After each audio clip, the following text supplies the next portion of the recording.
I'm back. Did you miss me? It's good to be back. I have been banned from YouTube for a week because I made a very basic statement about human nature that has always been true and remains true today. But I've been told we're not allowed to talk about that certain issue that's on everyone's minds. What is a woman? Yeah. On the minds of men, on the minds of women, on the minds of people who are a little bit uncertain or maybe have particular unconventional views on which one of those things that they are. So we've been told by YouTube, you're not allowed to publicly hold the opinion on a certain issue that everyone virtually for all of human history has ever believed. And so the only opinion you're allowed to have on that particular political issue on YouTube is a lie. And so I'm not going to lie. I'm not going to lie for YouTube. I'm not going to lie for anybody. Nobody can make me lie. So if you want to catch the full show with all of my commentary on certain issues that you're not allowed to talk about on YouTube, you'll have to go to Daily Wire Plus, and you can check it out on Twitter too, at Knowles Show. We are now posting my full episode over there.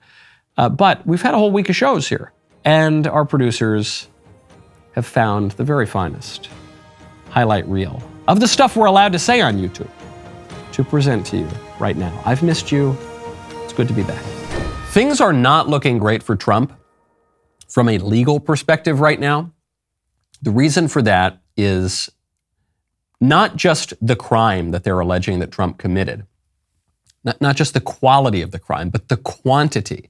They are throwing the kitchen sink at this guy. Dozens of counts against Donald Trump. Why?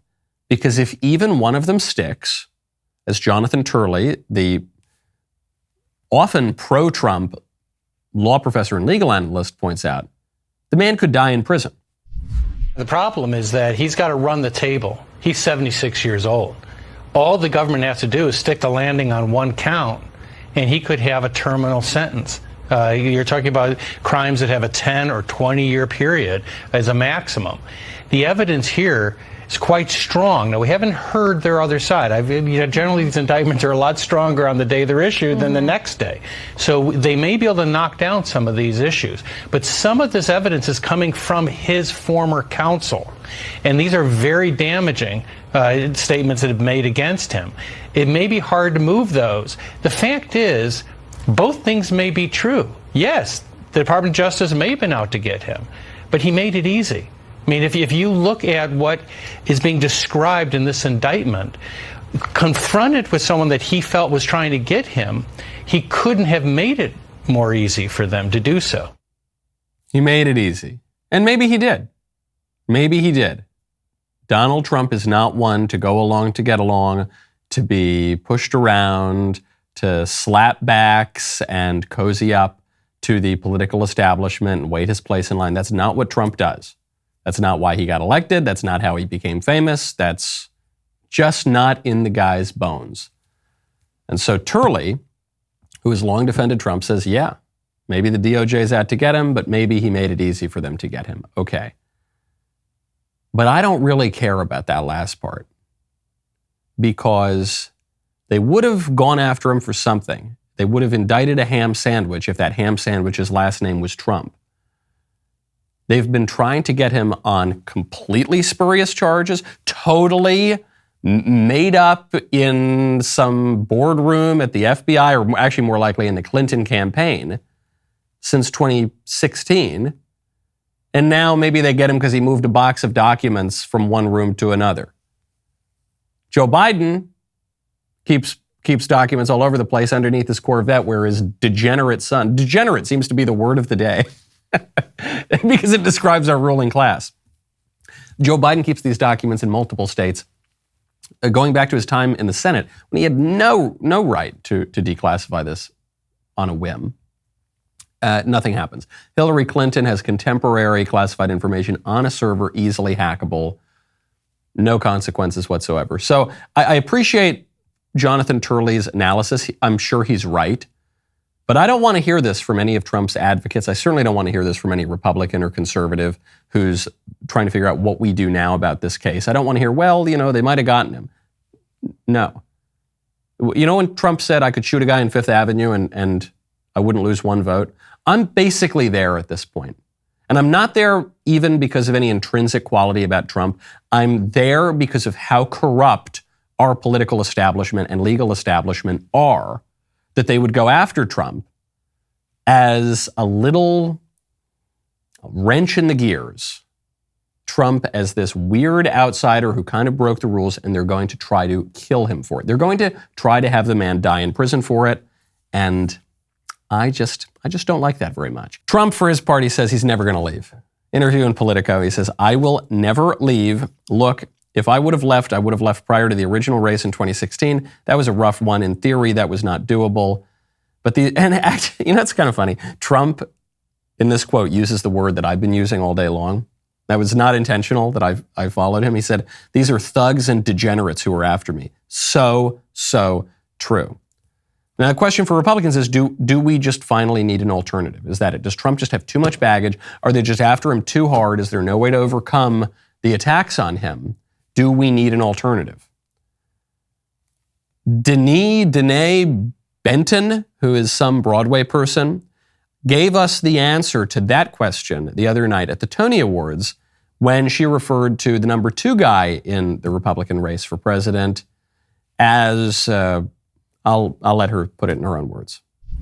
Hi, I'm Danae Benton, actor, thank you, and proud CMU alum.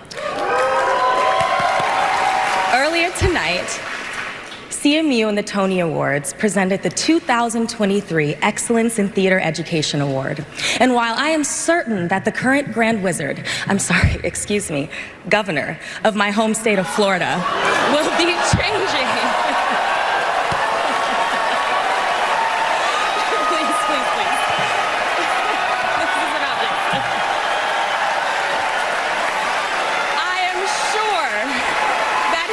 Changing the name of this following town immediately. We were honored to present this award to the truly incredible and I think we get the point. I think we can cut off Danae Benton. Okay. Ooh! Did you hear? She called Ron DeSantis a racist. Woo! Wow. What an amazing comedy routine. What incisive humor that really allows me to see Governor DeSantis in a new and shocking light. Wow. Boy, that's it. That's showbiz for you. This reminds me of back in the Bush administration, Bush 2, Christopher Hitchens, who for all his problems was pretty funny. Christopher Hitchens goes on the Bill Maher show, and Bill Maher made a joke about how George Bush was stupid. And the audience started clapping and guffawing. He said, what? George Bush is stupid. And Christopher Hitchens said, he goes, this is ridiculous. Not one person in your audience is smarter than George Bush.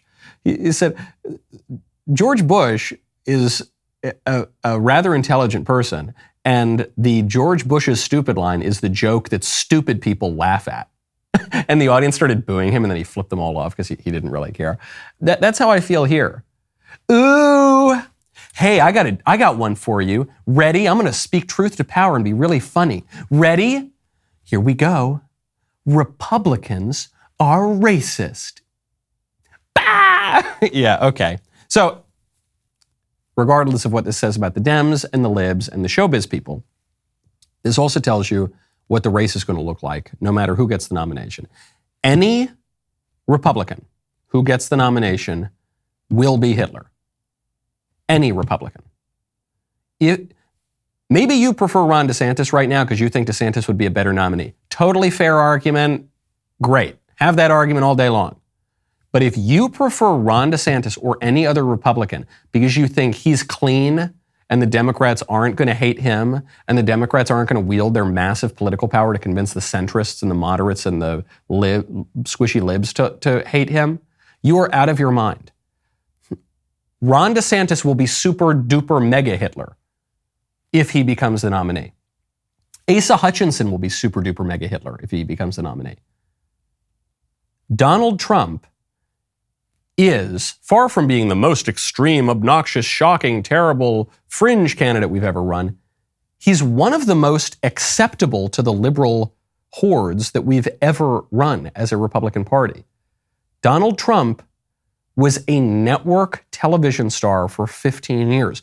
Donald Trump was a member of New York liberal society for 40 years. Donald Trump was a tabloid star. He was rapped of in hundreds of hip-hop songs.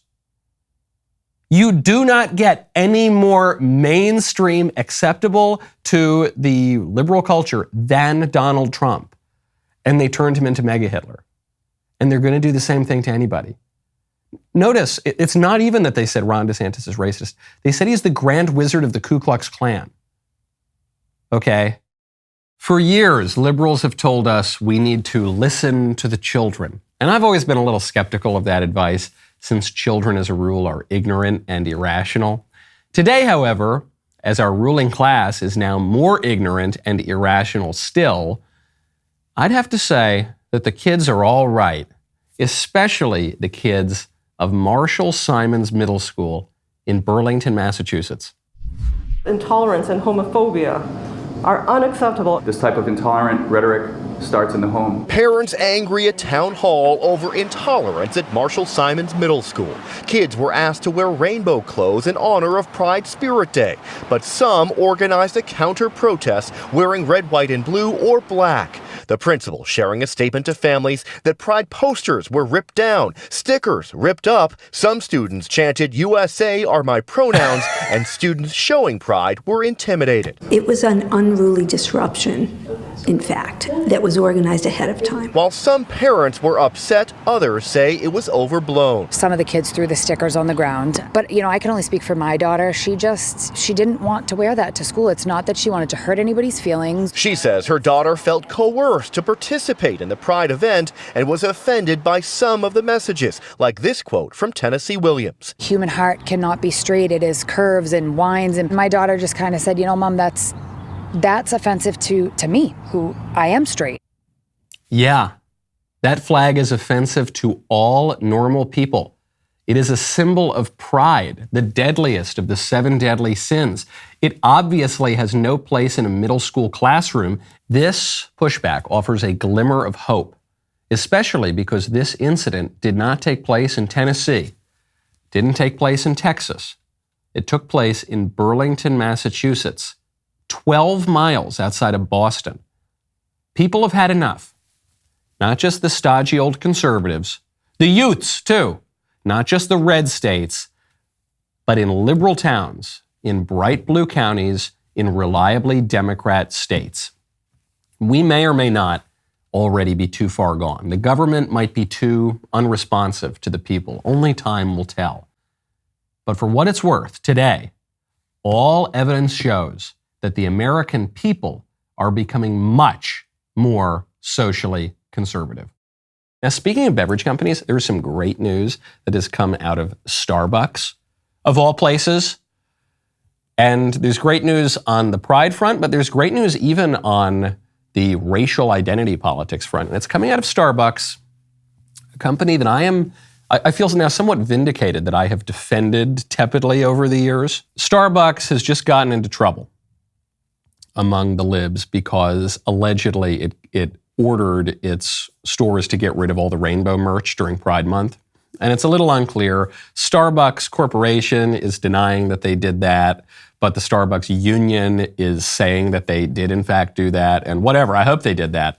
Something I've long defended about Starbucks is, one, it's a great corporation. They make much better coffee than people give them credit for. They've essentially installed bathrooms, public bathrooms, into every major city in the world, which I really appreciate, because previously it was very hard to find a bathroom if you were wandering around a city. So they make the pumpkin spice latte, big defender of that.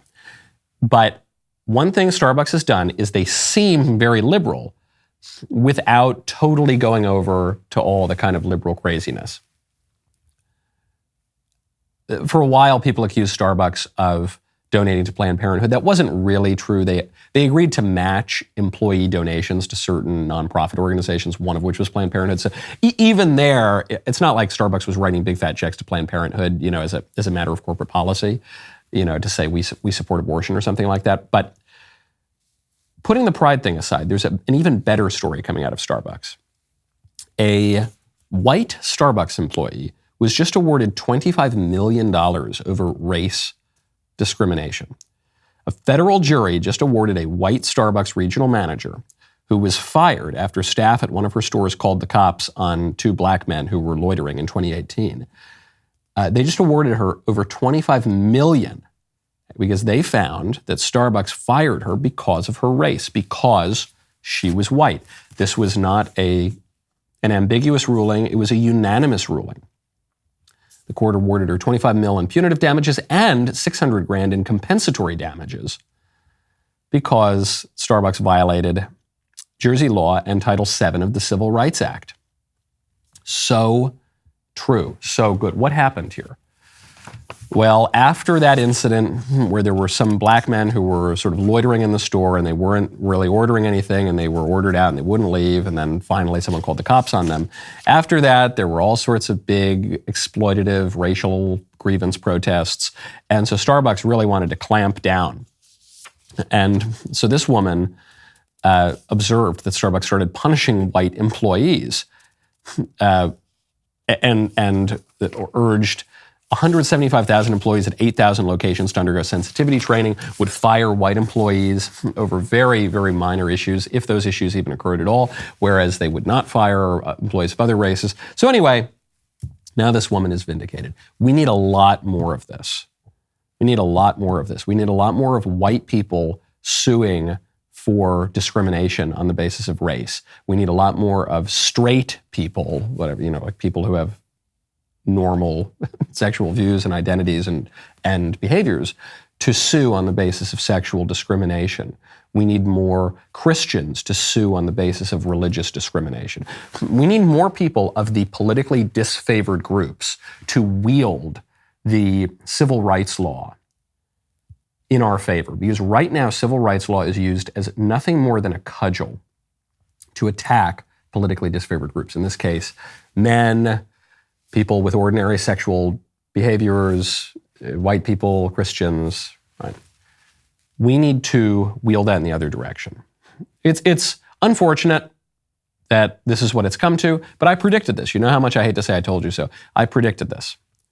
I said that with a constant regime of racial identity politics, it was only a matter of time before white people developed a racial consciousness. White people, uniquely among racial groups, do not have a racial consciousness. There's a Pew survey that we often point to, which is different racial groups were asked, does race matter to your sense of identity? And for every racial group, Asian, Hispanic, and Black, 50% or higher of respondents said that race mattered somewhat or very much to their sense of identity. For Black people, it was over 70%. White people uniquely said it doesn't matter to their sense of identity. It's 15%.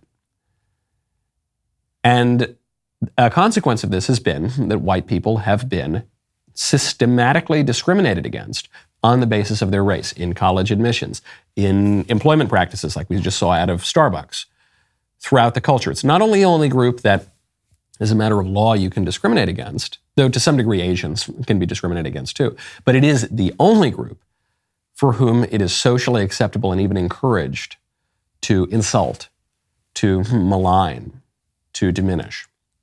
And this is a bad situation. This isn't good for anybody. And the same thing is true for people who have normal sexual behaviors, and the same thing is true for Christians on the religious front. We need a lot more of this. We need a lot more lawfare. We need a lot more wielding power. There's nothing principled about allowing your political opponents, radical leftists in this case, to wield the political order to beat you into submission, into second-class status in your country. Nothing principled, nothing noble about that. We need to engage in political reality in a just and moral way. Speaking of weird sex stuff, scientists have reportedly created synthetic human embryos without sperm or egg. That's not great. This, according to a report out now, report says that the scientists are referring to it as synthetic embryos, but these are not truly synthetic in the sense that they're not created from scratch. They're created from stem cells.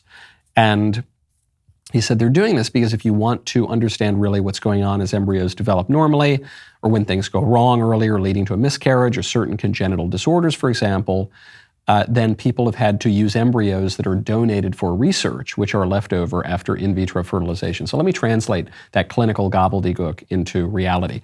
People are giving their children over to these quack doctors to poke and prod and test things out on until they ultimately destroy them.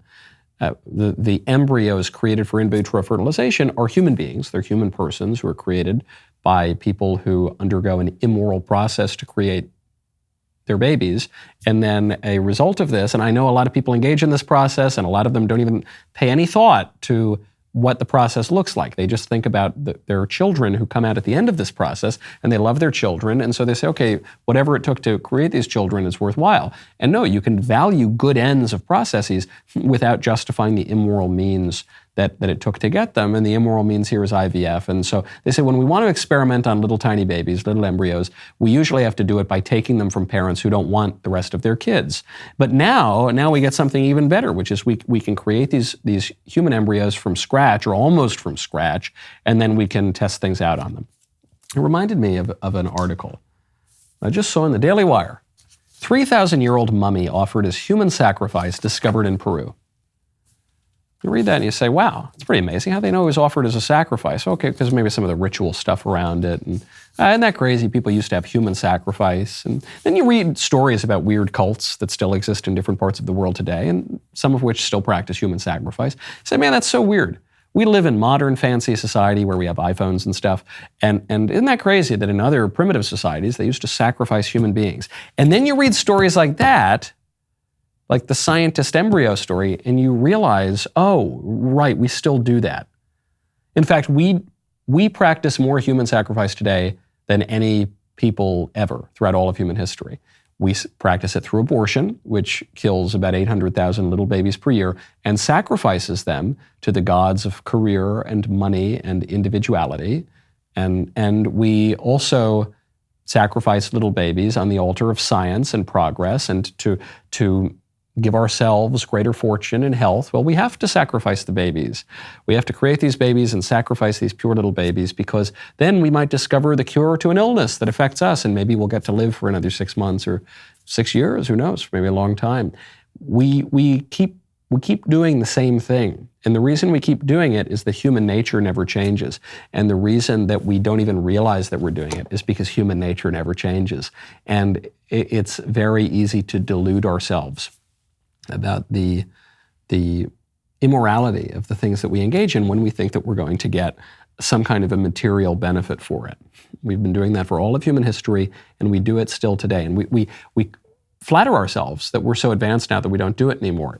We are so advanced now. We're much more advanced than these primitive tribes.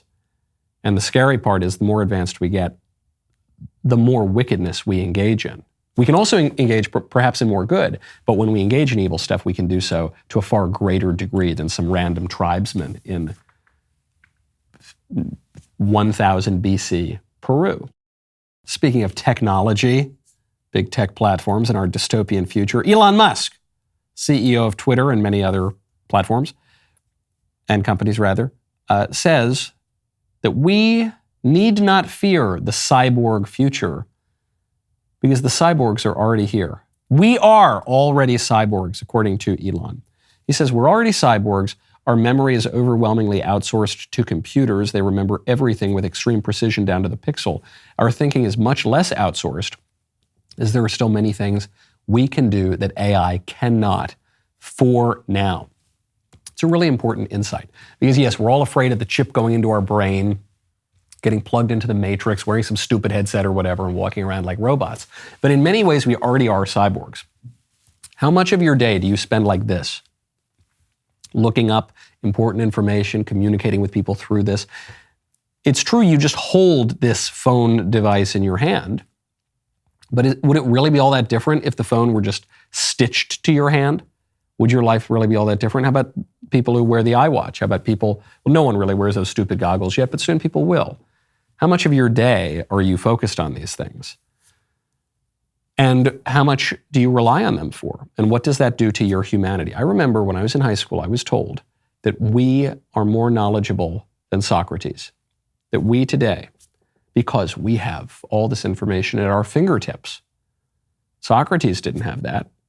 We're smarter than Aristotle, aren't we? No, of course not. We're much stupider than Aristotle.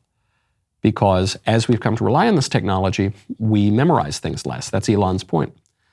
And when we memorize things less, we just are less conscious.